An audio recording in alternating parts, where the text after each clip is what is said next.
I would really like to pull out one more layer of this conversation and help people see what it looks like in moments. So you've already Mm, shared like some examples. There's like in real time situations. mhm, It could be with one person, it could be with a group of people.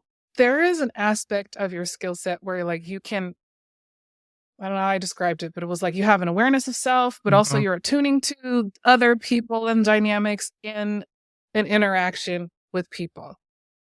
And what is your internal process? Because I'm I know that one layer is that learning that you went through, and the other is mhm. in the moment, you also now have to go through this internal process to then be with people. Because that's also not a got it. Mhm. I know exactly what to do. I know it's not like that. I be having my own internal process to be like, what's going on out here? And like, how do I do this to them? And it happens quickly, but it's a thing. I'm Yeah, so curious about your internal process. And if you could say it as tangibly as possible, because I think people could benefit from yeah, hearing it's your process too. It doesn't have to be everybody's, but y'all, there's got right. to be something in there. Do you have one? Yes. And I have to attribute part of it to this amazing counselor that I found in Oregon. His name is Ross Cohen. If you're in Oregon, please go see him. He's amazing. But he talked a lot about a lot of our most heightened reactions come from previous traumas, right? He's not revolutionary, but the way that he helped me approach it, I felt was revolutionary for me. And Mhm. so when I'm in that situation where I can feel my heart race, the cortisol, the adrenaline are like pumping into my brain, and I'm just like, my face gets red. I have no poker face. It's just like, everyone knows I'm feeling something intense. He was like, think of that feeling as your little girl self who went through the poverty, the abuse that you suffered. She is like screaming because something that you're seeing now is reminding her of that time, and she's afraid it's happening again. And then Mhm. acknowledge that you can feel your heart pumping, you feel it pounding, and you feel it coming. Acknowledge what you're feeling. And it could be a little pitted, it could be a name that you give that feeling, it could be whatever you give that feeling.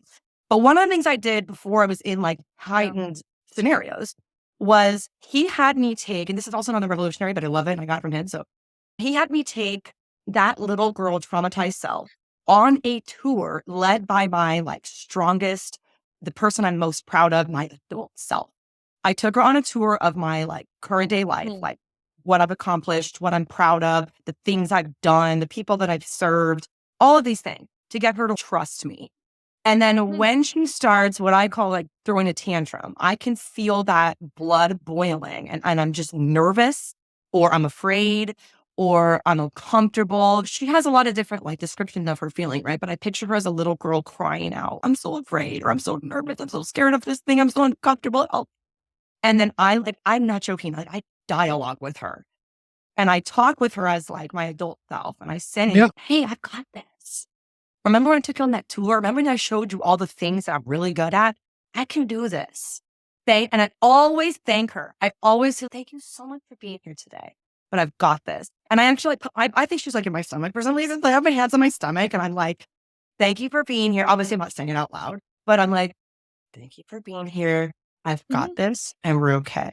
Mhm. And again, like she might keep screaming a little bit, but I'm at least then able to like engage with that more emotionally in control person who can probably do a little bit better job in these spaces where I'm nervous or afraid. That's a major part of it. And then just like acknowledging, Yeah. I'm scared. Like when I go into those jails, people are like, you're so brave. Like they just walked right in and teach your classes. That's definitely what it looks like. But that is not what it feels like. I walk in, I'm just, it's the door. It's, everything doesn't real. But I'm just, all right, but I can Yeah. do this. Yeah. And I dialogue and I acknowledge it and then Yes. I Yeah. just keep it moving. But I also tell people, like I told my Yes. students, and a lot of Yes. students would ask me, are you afraid to be in here? And I'd be like, oh, yeah, it's going. Like, it's terrifying. I'm also really honest. Like I said at the beginning, like I'm just like super honest, super direct. Again, society would tell you emotions are bad and are worth it. Yeah. And I use a male voice because it's like patriarchal BS. It tells us that's true. They're like, So silly. we're all the people. We're all the things at all the time. Yeah. So just admit what you're feeling, dialogue with yourself, and trudge on through. You're so silly. I can't. Just you're expressive and it's hilarious. I love that.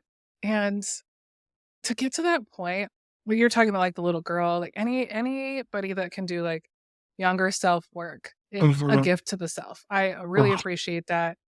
And a lot of people go to therapy to get to that place. And yeah. maybe that's what it is for people. And if not, like I still, if you could get to a place where there's some support to gather this information, it's helpful.